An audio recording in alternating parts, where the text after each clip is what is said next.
할렐루야, 좋은 아침입니다. 오늘도 말씀을 하루를 시작합니다.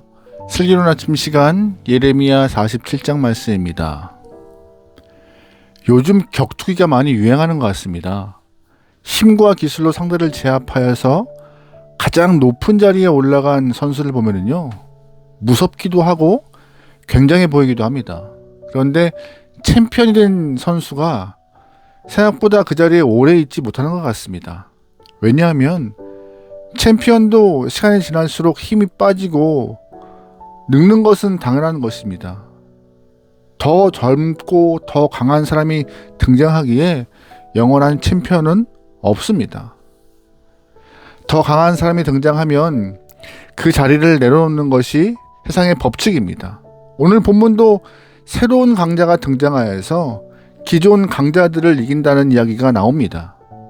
기존 강자는 블레셋이고 새로운 강자는 바벨론입니다. 하나님께서는 강한 나라였던 블레셋을 더 강한 나라 바벨론이 심판한다라고 오늘 본문에서 말씀하고 있는 것이죠. 1절 말씀이에요.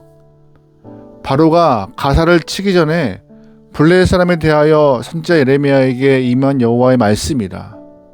여호와께서 이와 같이 말씀하시되 보라, 물이 북쪽에서 일어나 물결치는 시내를 이루어 그 땅과 그 중에 있는 모든 것과 그 성읍과 거기에 사는 자들을 휩쓸리니 사람들이 부르짖으며 그 땅 모든 주민이 울부짖으리라. 아멘. 2절 말씀에서 말하고 있는 북쪽은 바벨론인데 물이 북쪽에서 일어나서 모든 사람들을 칠 것이다 라고 말하고 있어요. 지금까지 블레셋은 그들이 살아가는 땅에서 당할 자가 없을 만큼 강력한 힘을 자랑했습니다. 하지만 더 강한 나라 바벨론이 내려오기 시작하면 바벨론이 블레셋을 쓸어버릴 것이라는 말씀하고 있는 것이죠. 말씀은 친절하게도 블레셋이 당할 피해까지 기록해주고 있습니다. 4절 말씀이에요. 이는 블레셋 사람을 유린하시며 두로와 시돈에 남아있는 바 도와줄 자를 다 끊어버리는 날이 올 것임이라. 여호와께서 갑돌 섬에 남아있는 블레셋 사람을 유린하시리라. 아멘. 하나님은 바벨론을 통하여서 블레셋뿐만 아니라 지중해 연안에 있는 북쪽의 두로와 시돈까지 다 처리하실 거라 말씀하고 계세요. 생각보다 강한 힘으로 바벨론이 모두를 정리한다라고 말씀하시는 것이죠. 왜냐하면 두로와 시돈은 블레셋과 연합한 도시국가였고 블레셋의 보급로 역할을 감당했던 나라였기 때문에 모두를 쳐야 하는 상황인 것입니다. 또한 블레셋의 본거지가 되었던 갑돌까지 바벨론의 말발굽이 짓밟을 거라 말씀하시는 거였죠. 게다가 구체적으로 블레셋 도시의 이름까지 언급합니다. 5절 말씀이에요. 가사는 대머리가 되었고 아스글론과 그들에게 남아있는 평지가 잠잠하게 되었나니 네가 내 몸 100일을 어느 때까지 하겠느냐. 아멘. 가사와 아스글론은 블레셋 5도시 국가 중 가장 강력하고 왕성한 나라였습니다. 그런데 이 나라들이 바벨론에게 처참하게 배임당할 거라 말씀하세요. 블레셋은 조금 특이한 정치 체계를 갖고 있는데 쉽게 말해서 도시연맹 국가라고 이해하시면 됩니다.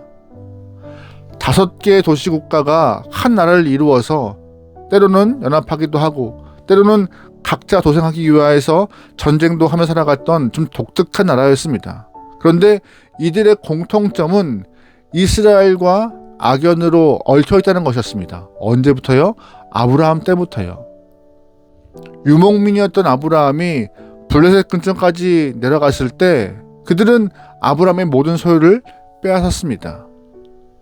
아브라함의 아들 이삭도 블레셋 지경에서 우물을 3번이나 빼앗기는 일을 겪어요. 이처럼 블레셋은 남의 것을 약탈하는 아주 호전적인 민족이었습니다. 그뿐인가요? 하나님께서 이스라엘 백성들을 출애굽시킬 때도 블레셋 사람들이 진치고 있었기 때문에 이스라엘 백성들을 어쩔 수 없이 홍해로 이끌어 가셨던 모습이 등장해요.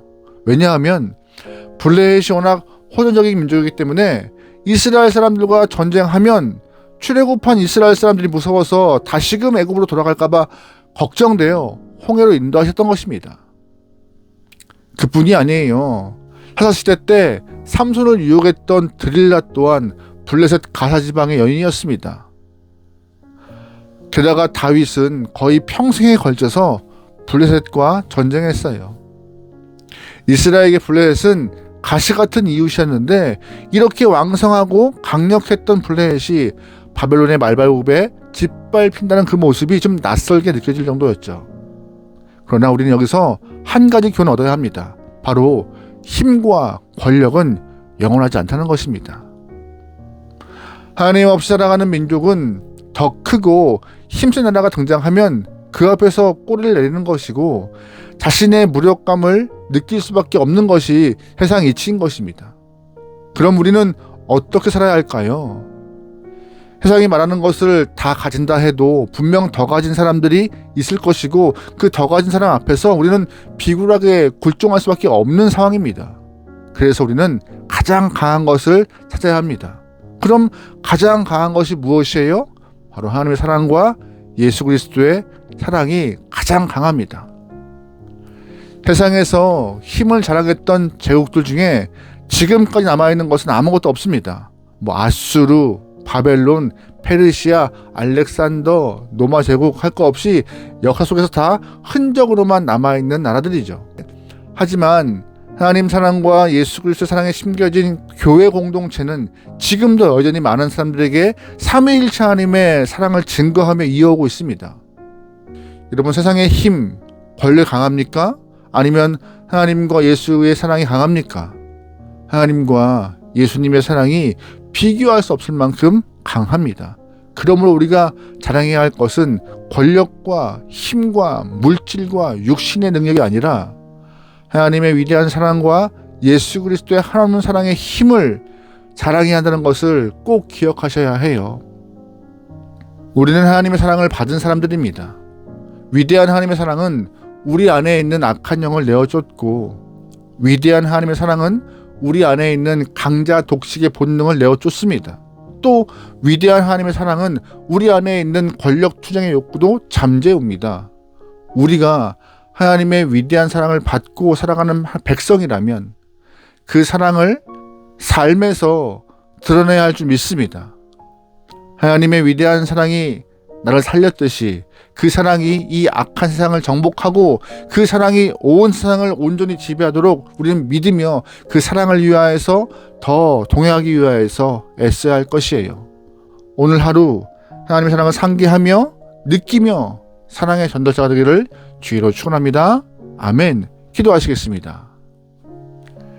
사랑의 하나님, 세상에 가장 강한 것이 무엇인지 말씀을 통하여서 알게 되었습니다. 하나님의 사랑과 예수님의 사랑에 얽매여서 이 땅에서 승리할 수 있는 귀한 영혼, 또한 마음 깊숙이 그 사랑을 간직하고 증거할 수 있는 사랑의 전달자가 되게 우리의 삶을 인도하여 주시옵소서. 분명히 가장 강한 것을 알고 있습니다. 가장 강한 것에 붙잡힐 수 있는 귀한 영혼 되게 우리의 삶을 인도하여 주시옵소서. 모든 걸 맡겨오며 예수님의 이름으로 기도합니다. 아멘.